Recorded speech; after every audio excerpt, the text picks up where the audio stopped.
तो दोस्तों आपका स्वागत है हमारे एक और नए वीडियो में।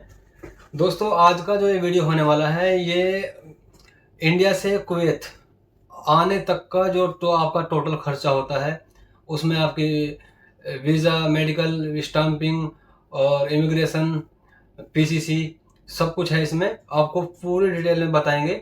बस दोस्तों वीडियो में आगे बढ़ने से पहले आपसे एक छोटी सी रिक्वेस्ट कि प्लीज़ चैनल को सब्सक्राइब करें, वीडियो को शेयर करें, लाइक करें। चलिए दोस्तों शुरू करते हैं। तो दोस्तों सबसे पहला जो प्रोसेस आपका शुरू होगा वो होगा वीज़ा से। अब जो आपको वीज़ा लेनी है वो वीज़ा कहाँ से लेनी है?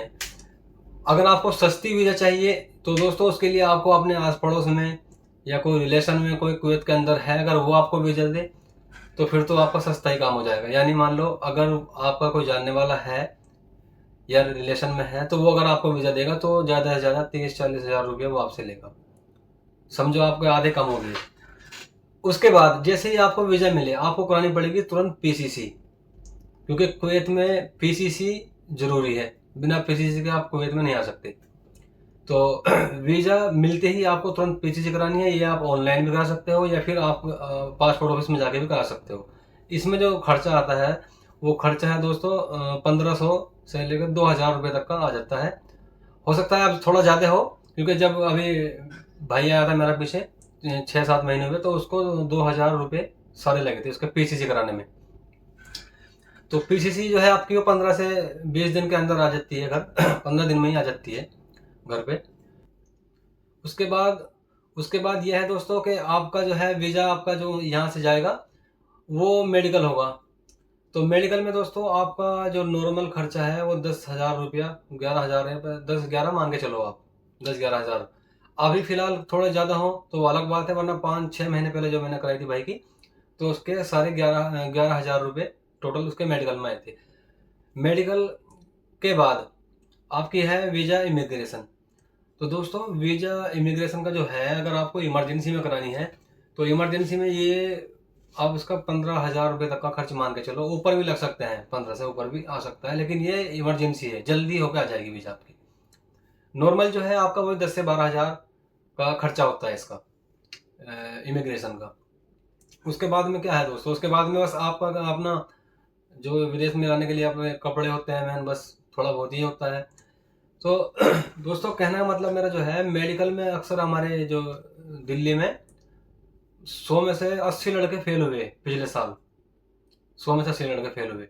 तो मैं नाम तो नहीं लूँगा उस मेडिकल का, लेकिन दोस्तों मैं आपको एक टिप्स दे रहा हूँ कि अगर आपकी तैयारी पूरी हो चुकी है, कुवैत में आ रहे हो आप या आपने आने का सोचा है, तो आपके लिए बहुत ज़रूरी सोचना बात है ये कि मेडिकल जब आप कराने जाओगे तो मेडिकल में अंदर जाने से पहले आपको क्या करना है, या तो आपको फुल फैट जो मिल्क होता है, दूध, वो पीना है आपको, या आपको नारियल का पानी पीना है और केले। अगर दूध हो दूध पी लो, केले हो, नारियल केले हो तो नारियल केले पी लो, लेकिन आपको ये खा के जरूर जाना है। मैं आपको 100% कर सकता हूँ कि आप पास ही होगे, मेडिकल में फेल नहीं हो सकते आप। और अगर आपने कुछ खाया नहीं पिया नहीं, आप सीधे चले गए मेडिकल में अपना टेस्ट कराने, तो आप 100% आपके दाग या कुछ ना कुछ जरूर आएगा वहाँ पे। रही बात कुवैत की जब आप कुवैत में आते हो यहाँ पे, तो कुवैत में आने के बाद आपका 15 दिन बाद 20 दिन बाद आपको जो आपका कफिल होगा वो मेडिकल के लिए ले जाएगा। यहाँ पे क्या होगा, यहाँ पे आपका सबसे पहले तो ब्लड टेस्ट होगा, जो खून टेस्ट होता है वो होगा आपका, और आपके जो चेस्ट का टेस्ट है वो होगा आपका, और बस ये एक दो टेस्ट है। जबकि मैंने देखा कि जो सऊदी में टेस्ट होता है, मेडिकल होता है सऊदी में, तो वहाँ पे यूरिन यानी पेशाब तक की जांच होती है वहाँ पे। अब यहाँ पे मेरी भी नहीं हुई थी, जो मेरा भाई आया है उसकी भी नहीं हुई यहाँ पे। यहाँ पे बस ब्लड टेस्ट, अपना खून का टेस्ट हुआ, और जो आपका चेस्ट का होता है टेस्ट ये हुआ, बस अपना आँख का ये टेस्ट अपना फिंगर सिंगर करा के उसके बाद फाइनल। यानी कि इतना इतना हार्ड नहीं जितना कि इंडिया में सुनते हैं कि भाई कुवैत में इतना हार्ड टेस्ट है, यो है मेडिकल वहाँ का यो। हाँ इतना है, अगर आप इंडिया में फेल हुए और आप किसी सेटिंग से यहाँ पे आ गए तो भाई पक्का बता रहा हूँ आपका टोटल लॉस होगा, टोटल नुकसान होगा आपका। क्योंकि यहाँ आने के बाद अगर आपका मेडिकल फेल हुआ तो आपको हैंड टू हैंड वापस कर दिया जाता है। तो इसलिए वहाँ से जो मैंने आपको तरकीब बताई है, आप वहाँ से भी ऐसे ऐसे आ सकते हैं। और यहाँ आने के बाद भी जब आपका कफिल आपको लेकर जाए तो कोई टेंशन नहीं, यहाँ पे तो हर जगह मिल्क, दूध है, केले हर जगह। यहाँ तो किसी भी मॉल में जाओ लेके, बकाला होती है दुकान, जिसको दुकान को यहाँ बकाला बोलते हैं ना, तो किसी भी दुकान से ले लो आप, वहीं मिलेंगे पास में आपको। और उसके बाद में जाओ आप डायरेक्ट, आपका मेडिकल क्लियर, कोई टेंशन वाली बात नहीं है। तो दोस्तों अगर आपका टोटल खर्चा है तो ये ज़्यादा से ज़्यादा 60-65 हज़ार रुपये के आसपास होगा। अब 70 मान लो टोटल आपके कपड़े लत्ते जो होते हैं वो लगाने के बाद। और अगर आपको कोई वीज़ा मिली किसी एजेंट से, जो किसी ऑफिस से वीज़ा मिली आपको, तो भाई कम से कम 1.5 लाख रुपए का खर्चा मान के चलो आप। और नए जो ड्राइवर हैं उनकी सैलरी कितनी है यहाँ पे, जो नए ड्राइवर हैं उनकी जो सैलरी है भाई वो 120 है, 100 प्लस खाने के 120। हाँ इतना है। अगर आप यहाँ टिके रहे 2-4 साल तो 180, मैं गारंटी से कहता हूँ आपको, अगर आप 2-4 साल यहाँ टिके तो। क्योंकि भाई मेरे जो पास में लड़का है उसको 18 साल हुए इसी घर में, मेरे पास में ही है वो, मैं जल्द ही उसकी वीडियो लाऊंगा सामने आपके। उसके 270 केडी हैं फिलहाल, लेकिन भाई उसको 18 साल हुए इसी घर में।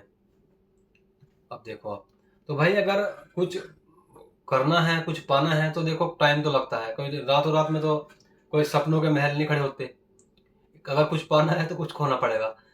तो भाई ये हुआ आपका आने के बाद यहाँ पे, बस अपना जो काम करना है आपको थोड़ा बहुत काम करो, दिल जीतो कफिल का। यहाँ आने के बाद हो सकता है वो आपको साल भर में ही 10 दिनार बढ़ा दे, क्योंकि आपके ऊपर डिपेंड करता है। अगर आपका बिहेवियर उनको पसंद आया तो साल भर में ही वो आपके 10 दिनार बढ़ा देते हैं। मेरे बड़े हैं, मैं 160 में आया था, क्योंकि मैं रिटर्न हूँ, मैंने सऊदी में 4-4.5 साल काम किया है, तो 160 में आया था। उसके बाद मेरे 10 दिनार बढ़े, फिर 10 दिनार बढ़े मेरे। और अब क्या है कि नेट को जो खर्चा होता है मेरा, इंटरनेट का जो इंटरनेट का खर्चा है लोग दोस्तों यहाँ पे, वो 5 दिनार का है। 5 दिनार में 1 महीना अनलिमिटेड आपका, कितने ही दबा के चलाओ आप, कोई टेंशन नहीं है। तो ये खर्चे जो होते हैं ऊपर के, अगर आपका बिहेवियर यहाँ पे अच्छा हुआ तो ये खर्चे आप इनसे ही निकाल लोगे, कोई टेंशन वाली बात नहीं है भाई। रही बात यहाँ आने के बाद ड्राइविंग की, तो ड्राइविंग में भाई अपना अच्छे से प्रैक्टिस करने के बाद, टेस्ट अपने अपने आप करने के बाद तब यहाँ पे आना। क्योंकि यहाँ पे आने के बाद इतने कैमरे लग चुके हैं आज के टाइम में। आप सीट बेल्ट के कैमरे तो थे यहाँ पे, फ़ोन के कैमरे थे ही। अभी क्या है कि अगर जो येलो पट्टी होती है सड़क पे, हाईवे के एक साइड में, अगर आप येलो साइड में चल रहे हो तो आपका चालान पक्का है। और कैमरे पता नहीं कैमरे किधर है, क्योंकि ये जो खबर है ये भी 1 हफ्ता 10 दिन पहले की है। मेरे को मैडम ने बताया था कि पीली पट्टी के आपको अंदर नहीं चलना, चाहे कितनी इमरजेंसी क्यों ना हो। हाँ कोई अगर वैसी खतरनाक इमरजेंसी है तो जा सकते हैं, लेकिन किसी को छोड़ने जा रहे हो, लेने जा रहे हो, तो पीली पट्टी के आपको अंदर नहीं चलना।